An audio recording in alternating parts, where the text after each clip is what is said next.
Hello everyone, this is professor Sana Ansari.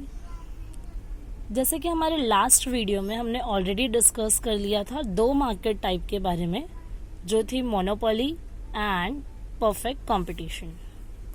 आज के हमारे इस वीडियो में हम हमारे तीसरे मार्केट टाइप के बारे में जानेंगे, जो है मोनोपोलिस्टिक कंपटीशन। मोनोपोलिस्टिक कंपटीशन क्या होता है? Monopolistic competition, in this market situation we have many buyers and many sellers।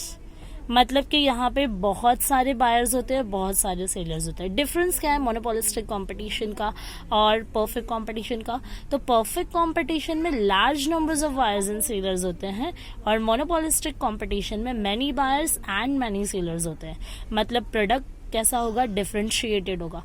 Product differentiated होगा मतलब प्रोडक्ट अलग अलग टाइप्स के प्रोडक्ट्स आपको मिल जाएंगे।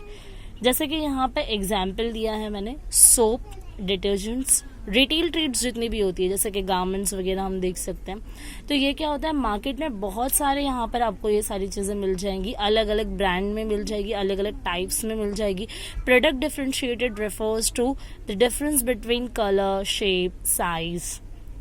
तो शेप अलग होता है बहुत सारे प्रोडक्ट्स का। जैसे कि लक्स, अगर हम सोप खरीदते हैं तो बहुत सारे सोप होते हैं, लेकिन सोप क्या होता है, काम एक ही देता है, बट स्टिल यहाँ पे बहुत सारे सोप का डिज़ाइन अलग होता है। अगर आप लक्स और डव के बीच में कंपैरिजन करेंगे तो दोनों के डिज़ाइन अलग है, आपको ब्यूटीफुल कलर्स मिल जाते हैं यहाँ पे। तो इस वजह से मोनोपोलिस्टिक कॉम्पिटिशन का प्रोडक्ट कैसा होता है, डिफरेंट होता है। होमोजेनियस प्रोडक्ट्स नहीं होते, जैसा कि हम दूसरे मार्केट टाइप में देखते हैं। लेकिन मोनोपोलिस्टिक कंपटीशन में आपको प्रोडक्ट मिलेगा डिफरेंशिएटेड। मैनी बायर्स मतलब मार्केट में अगर मैं सोप परचेज करने चाहूँ तो मैं लार्ज नंबर्स नहीं बोल सकती, क्योंकि ये सारी चीज़ें हम दिन में एक दो बार यूज़ कर सकते हैं, बट एनी टाइम हम यूज़ नहीं कर सकते। लाइक इसकी जो नेसेसिटीज़ होती है उसका कंपैरिजन में एग्रीकल्चरल फूड से या फिर मैं फ्रूट से, वेजिस से नहीं कर सकती।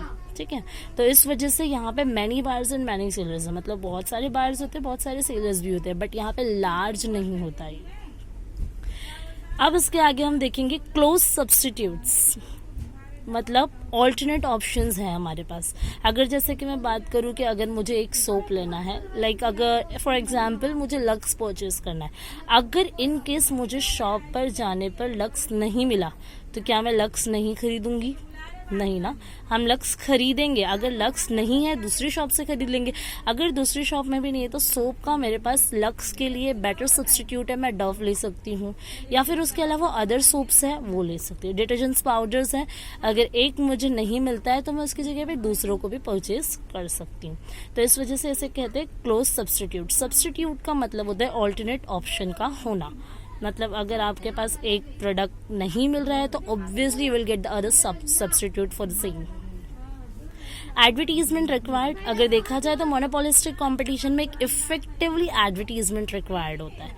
इफेक्टिवली एडवर्टीजमेंट रिक्वायर्ड होना मतलब आप देखते हैं कि कभी अगर लक्स ने कुछ अलग से डिज़ाइन लाया है तो डेफिनेटली टीवी में आप उसका एड देखते हैं। उसी के कंपैरिजन में अगर डव ने कोई चेंजेस किया अपने सोप के पैटर्न में, साइज में, या डिज़ाइन में, या कलर में, या शेप में, या फिर उसके फ्रेग्रेंस में, तो ऑब्वियसली वो लोग अगर एक छोटा सा फ्रेग्रेंस में भी चेंजेस करते हैं या डिज़ाइन में चेंजेस करते हैं तो they are doing effectively advertisement. मतलब वो इफेक्टिवली एडवर्टीज करते हैं अपने प्रोडक्ट को to attract the customer. And free entry, यहाँ पर एंट्री पॉसिबल है बट थोड़ी सी रिस्ट्रिक्टिव होती है। पॉसिबल है, ये नहीं कह सकते कि ज़्यादा रेस्ट्रिक्टिव होती है। आप देखेंगे कि मैनी बायर्स है, अगर लार्ज होता तो एंट्री डायरेक्टली क्या हो जाती, फ्री हो जाती, बट यहाँ पे मैनी बायर्स है, मतलब क्लोज सब्स्टिट्यूट होता है। सब्स्टिट्यूट या फिर आपके कॉम्पिटिटर्स से भी आपको कॉम्पीट करना है, तो यहाँ पे कैसा होता है, हाई नहीं होता, एंट्री कैसी होती है, लो होती है। ये था हमारा मार्केट टाइप 3 मोनोपोलिस्टिक कॉम्पिटिशन, जो हम लोगों ने यहाँ पे डिस्कस कर लिया। लास्ट है हमारा ओलिगोपोली। ओलिगोपोली, सबसे पहले तो मैं आपको बता दूं कि यहाँ पे ओलिगो का मतलब होता है फ्यू, यानी कि कुछ, और पॉली का मतलब होता है सेलर्स। मतलब मैं डायरेक्टली कह सकती हूँ oligopoly refers to few sellers. मतलब in this market situation we have few sellers, minimum 1 and maximum 10। मतलब कम से कम एक सेलर होना चाहिए और ज़्यादा से ज़्यादा 10, उससे ज़्यादा सेलर्स यहाँ पर नहीं होते। प्रोडक्ट स्टैंडर्ड होता है और डिफरेंट होता है। मतलब अगर मैं यहाँ पे देखो ओलिगोपोली के एग्जाम्पल पे मैं आपको पहले बताना चाहूँगी, जैसे कि कंप्यूटर्स हो गया, एयरलाइंस कंपनीज हो गई, क्रूड ऑयल हो गया, तो ये सारे प्रोडक्ट स्टैंडर्ड है और दूसरे प्रोडक्ट से काफ़ी ज़्यादा डिफरेंट है। तो इस वजह से यहाँ पे प्रोडक्ट स्टैंडर्ड होता है और डिफरेंट होता है। एंट्री रिस्ट्रिक्टिव होती है। अगर मैं आपको बताना चाहता हूँ ओलिगोपोली का सबसे बेस्ट एग्जाम्पल होता है ओपेक।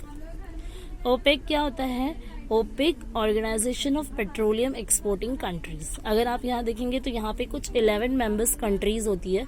ओपेक ये एक ऐसी ऑर्गेनाइजेशन है जो पेट्रोल की प्राइस को फिक्स करती है, ठीक है।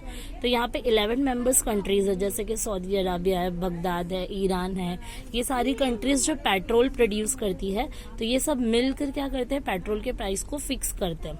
तो यहाँ पे 10 या 11 उससे ज़्यादा यहाँ पे मेंबर्स नहीं होते। तो ये सब मिला के ये बहुत सारी डिफरेंट कंपनीज मिलकर एक ऑर्गेनाइजेशन बना दी गई, ओपेक।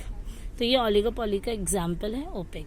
अब यहाँ पे नॉन प्राइस कॉम्पिटिशन होता है, क्योंकि ओपेक में जितने भी मेंबर्स कंट्रीज होती है वो एक दूसरे के साथ कोऑपरेट करते हैं for fixing price. They are not competing with each other, ठीक है। तो ये ओलिगोपोली का एग्जाम्पल हो गया ओपेक, क्योंकि यहाँ पे मेंबर्स भी आप लिख सकते हो जो 10 से 11 होते हैं, मिनिमम 1। कोई भी ऑर्गेनाइजेशन हो सकती है। इनका प्रोडक्ट स्टैंडर्ड है क्योंकि वो पेट्रोल दे रहे हैं, पेट्रोल प्रोड्यूस कर रहे हैं, और वो सर्विसेज आपको और कोई दूसरा नहीं देता सिवाय ओपेक के। आज के इस वीडियो में मैंने आपसे डिस्कस कर लिया monopolistic competition, oligopoly, and last video में हमने ऑलरेडी डिस्कस कर लिया था perfect competition and monopoly. Hope ये वीडियोस आपको पसंद आई होगी। आगे की और भी वीडियोस मैं आपको इसी तरीके से अपडेट करूंगी।